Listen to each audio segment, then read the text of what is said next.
Allah Subhanahu wa taala berfirman, Am turidu an tas'alu rasulakum kama su'ila Musa min qabl. Adakah kamu berniat untuk bertanyakan kepada Rasul kamu seperti mana cara Musa ditanya sebelum ini, lama sebelum ini? Wa may yatabaddalil kufra bil imani faqad dhalla sawa'as sabil. Sesiapa sahaja yang mahu menggantikan iman mereka dengan kufur telah jauh pergi dari jalan lurus. Mereka telah tersesat jauh dari jalan yang sepatutnya mereka berada atas. Okey, ayat ini nampaknya menunjukkan beraninya kamu bertanya seperti mana cara Musa ditanya sebelum ini. Jangan tanya Nabi kamu seperti mana cara yang ditanya Musa. Seperti jika kamu melakukannya juga, kamu pada dasarnya telah menggantikan iman kamu dengan kufur. Okey, jadi nampaknya seperti ada pandangan yang bertentangan ini. Di satu pihak, Al-Quran meraihkan soalan untuk bertanyakan soalan. Di satu pihak dalam Al-Quran sebenarnya berbunyi ayatul lis-sa'ilin. Datang dan tanya. Kan? Fas'alu ahlaz zikri in kuntum la ta'lamun. Tanya orang yang tahu jika kamu sendiri tak tahu. Kan? Sal Bani Israel. Pergi bertanya kepada mereka, tanya dan tanya. Kan? Tapi sebaliknya pula dalam ayat ini pula berbunyi beraninya kamu bertanya.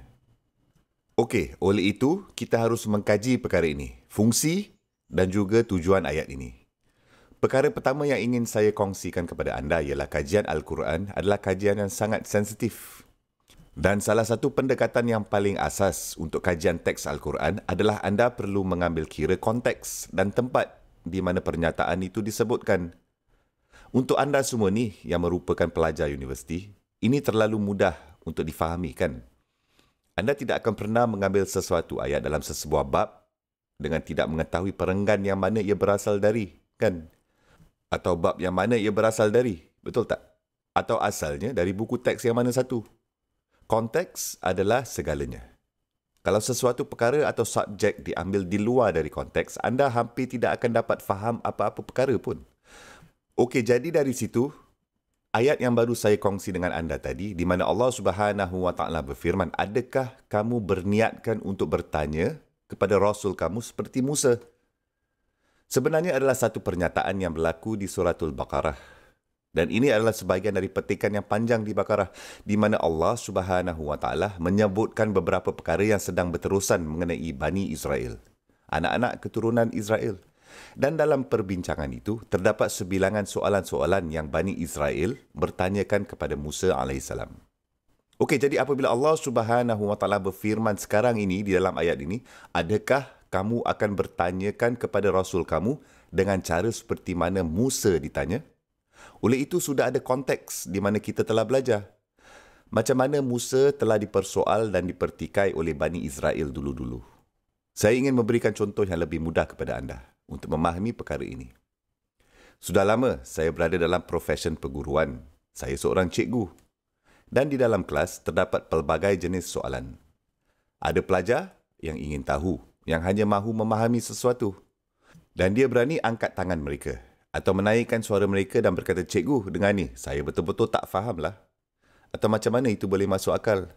Bukankah ini bertentangan dengan itu? Dan lain-lain dan sebagainya lah.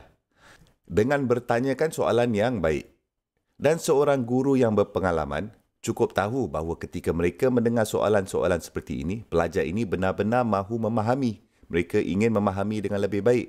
Dan cikgu-cikgu akan mengalu-alukan soalan-soalan seperti itu. Kerana ia dapat menciptakan suasana perbincangan yang bermanfaat dalam kelas.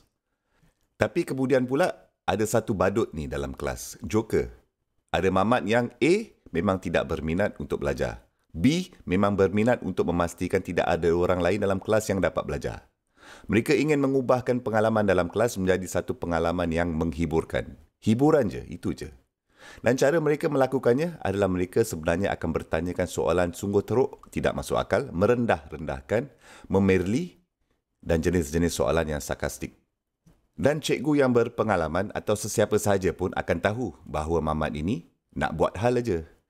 Seperti dia tidak benar-benar mengemukakan soalan untuk belajar atau untuk faham. Sebaliknya, dia mengemukakan soalan untuk mengalihkan perhatian dari perkara yang sebenar atau menghina atau merendah-rendahkan.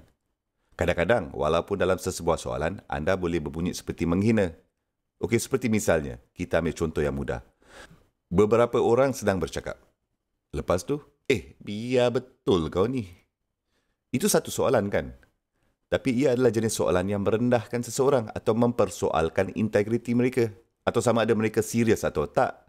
Atau sama ada mereka sedang bercakap benar. Kau ni buat kelakar ke? Atattahizuna huzwa. Secara literal dalam Al-Quran. Kau ni buat kelakar ke? Adakah kamu serius ke? Inilah caranya bagaimana mereka bertanyakan kepada Musa alaihissalam. Okey, ada jenis-jenis soalan yang bersifatkan daya ingin tahu. Dan darinya anda mahu belajar. Itu je yang kamu minat nak buat, belajar. Kamu mahu cuba fahamkan dan betulkan sesuatu percanggahan yang kamu jumpa dan cuba cari jawapan. Kamu mahu memahami sesuatu dengan lebih baik. Sesuatu seperti tidak masuk akal dan kamu mahu fahamkan lagi. Dan itulah jenis-jenis soalan yang disambut dengan amat baik oleh kitab Allah Subhanahu Wa Taala dan agama ini. Pintu luas yang terbuka. Okey, kemudian pula akan ada jenis-jenis soalan hanya bertujuan dan berniat kurang hajar, sombong. Dan sebenarnya bukan macam mana soalan itu disusunkan dan berbunyi, tetapi lebih kepada sikap yang ditunjukkan di sebalik persoalan yang ditanyakan itu. Motivasi yang ada di sebalik soalan itu. Okey, terdapat beberapa perkara di sini. Apa yang kamu tanya? Kenapa kamu tanya? Dan bagaimana caranya kamu bertanya? Terdapat 3 bahagian untuk ini. Apa yang kamu tanya? Mengapa kamu bertanya? Bagaimananya cara kamu bertanya? Okey, sekarang dengan Musa alaihissalam, tengok, anda tidak dapat mengetahui langsung mengapa seseorang bertanya, kan? Kerana niat seseorang terletak di dalam hati. Tidak ada cara langsung untuk saya mengetahui niat seseorang.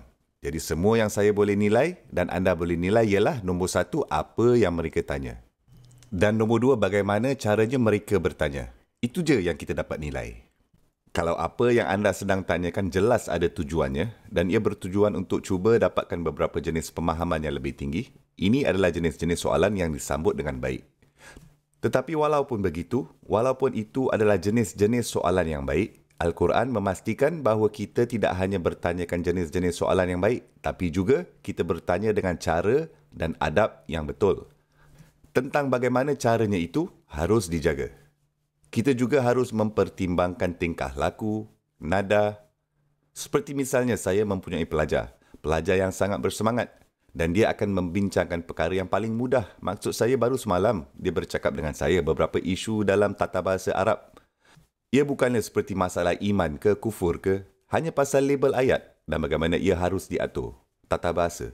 Dan suaranya naik dan dia sangat bersemangat. Saya terus katakan, relax. Kita hanya membincangkan tentang kata nama lah. Ini bukan pasal masalah besar, relax. Dia cakap, ya betul lah. Kadang-kadang saya ni huru-hara sikit. Tak apa, relax, tak mengapa. Anda tidak perlu macam tu juga. Anda boleh bertanya secara beradab. Anda boleh relax dan bertanya. Jadi kat situ apa yang anda tanya dan bagaimana caranya anda tanya. Okey, sekarang ketika Allah Subhanahu Wa Taala berfirman, "Kama su'ila Musa min qabl." Terdapat beberapa perkara di sini. Jelas di situ pasal niat. Saya hanya dapat memeriksa diri saya sendiri. Saya tidak dapat cek niat anda dan anda tidak dapat cek niat saya. Tapi apa yang kita bertanyakan dan bagaimana caranya kita bertanya itu penting. Ia penting. Cara anda bercakap dengan seseorang, perkataan yang anda pilih untuk digunakan, nada yang anda pilih untuk digunakan, ekspresi wajah yang anda buat, itu semua adalah sebahagian daripada bagaimana caranya anda bertanya.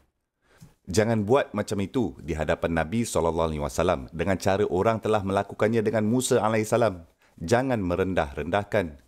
Kamu tahu juga kan, Al-Quran bahkan menunjukkan bahawa ekspresi wajah dapat menyinggung. Cara anda menatap wajah pada seseorang boleh menyinggungkan perasaan mereka. Summa abasa wa basar, summa adbara wastakbar. Dia mengerutkan dahi dan dia menatap dengan sombong. La yuzlikunaka bi absarihim. Mereka tengok kamu dengan cara membuat kamu hampir jatuh, cara menatap kamu. Seperti Allah Subhanahu Wa Taala akan mengetengahkan. Wala tusa'ir hazzaka linnas.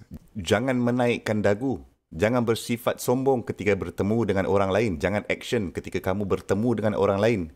Semua ungkapan ayat-ayat ini dalam Al-Quran disebutkan tentang bagaimana ekspresi wajah anda ketika berurusan dengan orang. Jadi ini adalah sebahagian daripada cara bertanya soalan. Subhanallah.